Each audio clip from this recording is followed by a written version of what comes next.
and they've all handpicked. Not enough, thank you, but the motivation is there and we formed that team for this project. And some will carry on and help run it. The operations people. We've got a shadow operator team there. Some of those will continue past the life of the project. Those like me who are in there building it won't. But the team has been handpicked and resourced from around the world for the purpose of this project. Are there other, through you, Mr. Chairman, are there other future-proofing dimensions to this, such as potential for rail to the North Shore for the future? Could you talk about perhaps and give confidence to the councillors that Yes. there really has been a comprehensive overview in terms of allowing for the next generation of politicians and decision makers to come through to have the options for the future? Yeah, sure. So as far as the project's concerned, the concept of a heavy rail link to the North Shore, if that was to happen, at the southern end of the ATS station, intersection of Wellesley and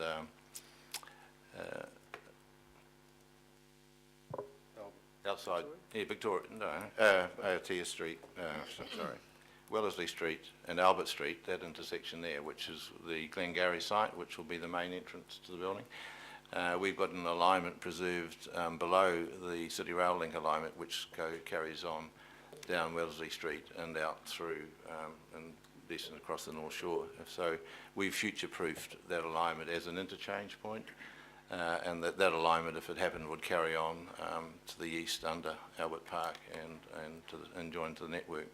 There are a lot of complications in that, and I guess that'll be something for the future generation, as you put it. But we haven't precluded that, and we've actually provided that as an interchange if that were ever to happen. Finally, my question is to you. As part of the Britomart design, one of the criteria was the aesthetic, to actually introduce beauty into public space.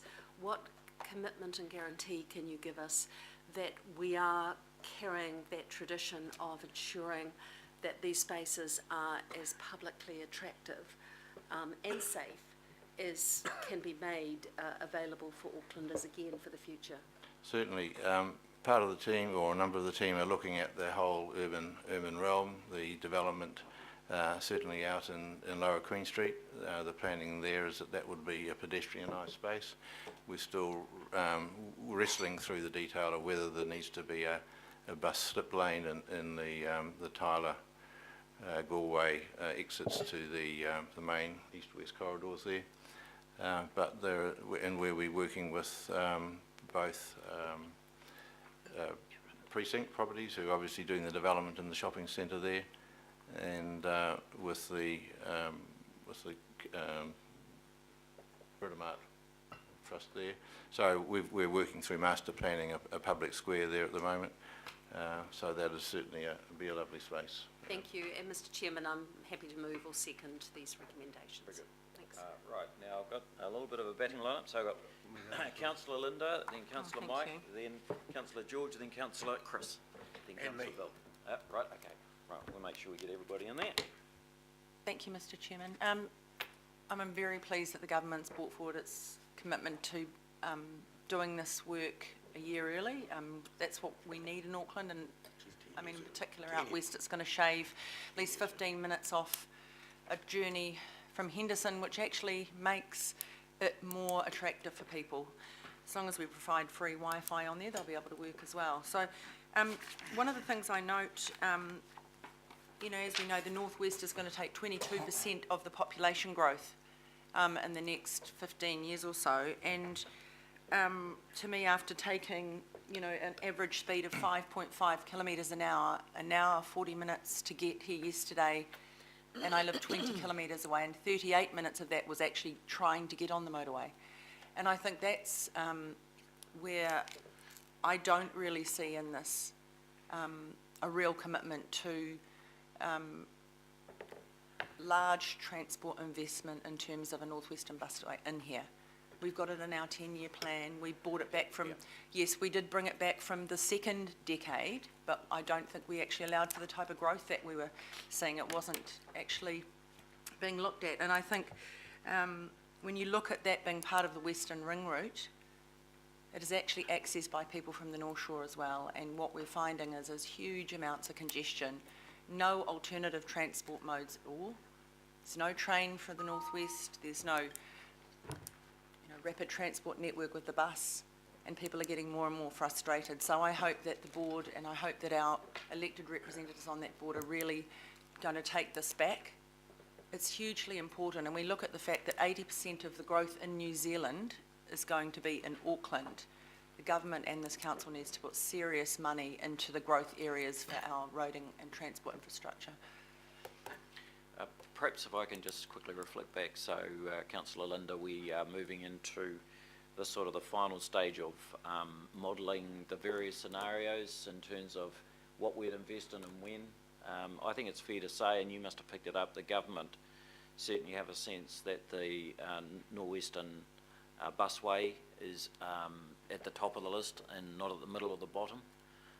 So I think you'll find you'll find that coming through in the final, at the back end of the discussions. But as I say, we've got another 3 months yet to go, and as we've been doing, we'll continue to keep you well appraised as to how those discussions go. Just a question, if I might, because we are talking about large projects.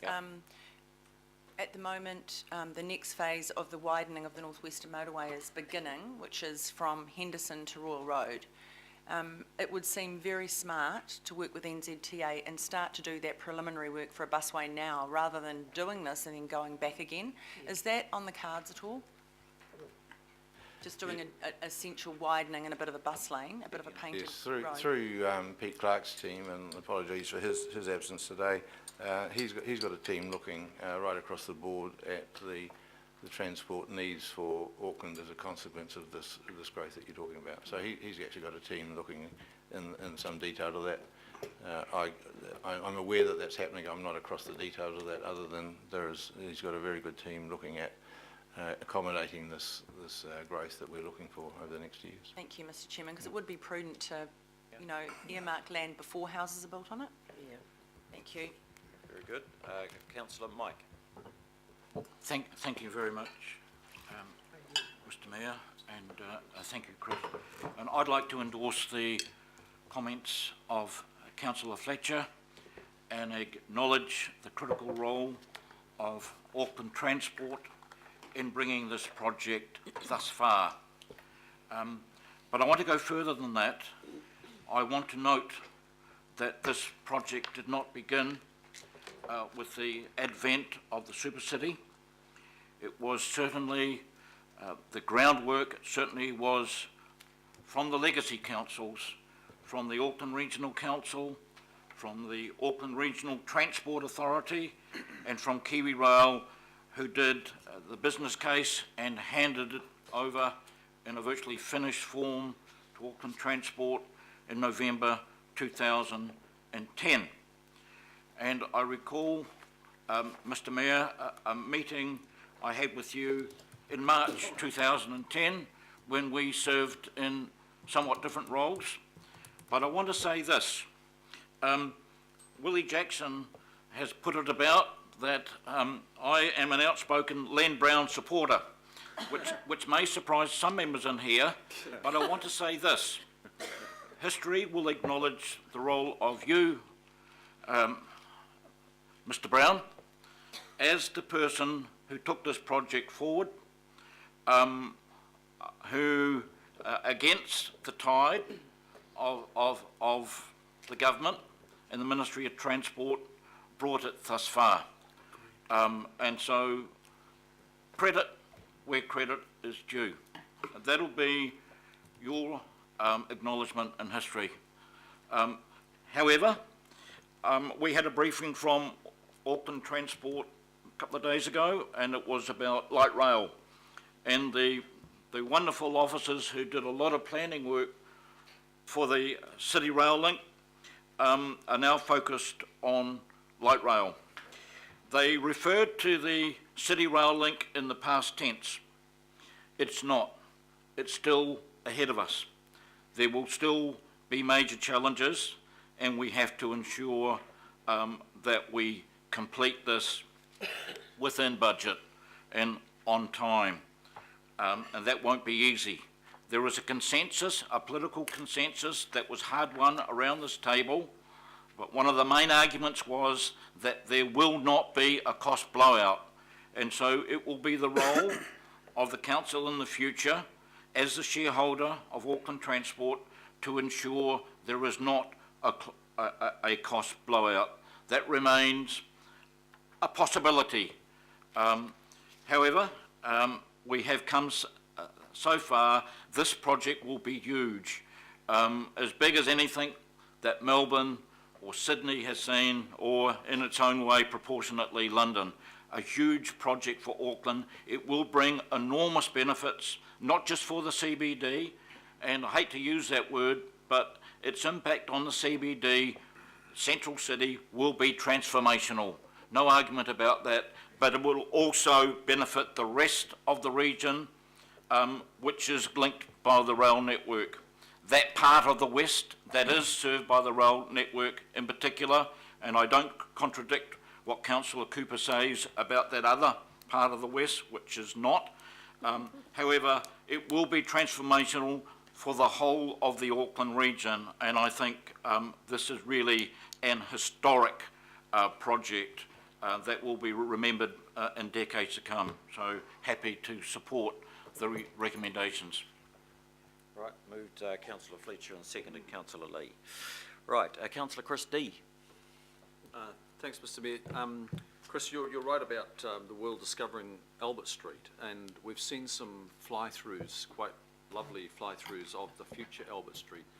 And I'm just a little bit concerned. I heard talk that possibly the CRL budget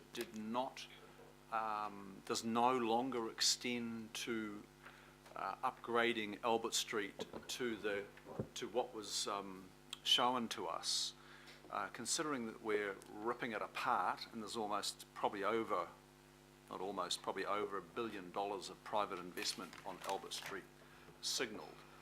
Am I wrong in hearing that Albert Street is not going to be upgraded out of the CRL budget to the standard that was shown to us? I'm not sure the presentation you're talking about, but we've been working for a while now at the reinstatement of the road of Albert Street. There's a lot of replanning happening there to deal with the bus traffic. So we're looking at getting a good bus flow down there, because it will be Chris, can you speak into the microphone? it'll be quite a busy bus corridor on that road. So that work's going on there now. There is if you look at the reinstatement of what is being excavated, by the time we've actually opened up Albert Street, we'll be putting that back. And we're working through those plans at the moment. I talked earlier about the redevelopment of Lower Queen Street across there. So in our budget, we're planning for that work. But certainly there are aspirations beyond the mere reinstatement of the seal over the tunnel. That is a bit of a budgetary challenge for us at the moment, so we're working that through to make sure that we get a really good outcome for what will be a very busy street. It'll have a large public transport corridor in it, so we're still working those issues through. So possibly, Chris? So my expectation is not a reinstatement. I would not like to see what is there reinstated. That's not what was conveyed to us. So if the budget has been pared back, I think we need to know where it's been pared back, because this has just come to me through other channels in the last week, and I'm not sure whether other councillors know that Albert Street won't be the beautiful boulevard that was pictured to us. So this is pretty fundamental. So where in the CRL budget, what's changed? We know that there's a station that's changed and it's gone, and that was signalled to us some time ago, and there were significant savings in doing that. But I think we need to understand, as you move forward on this with Councillor Cashmore, what is that package and what's not in that package anymore?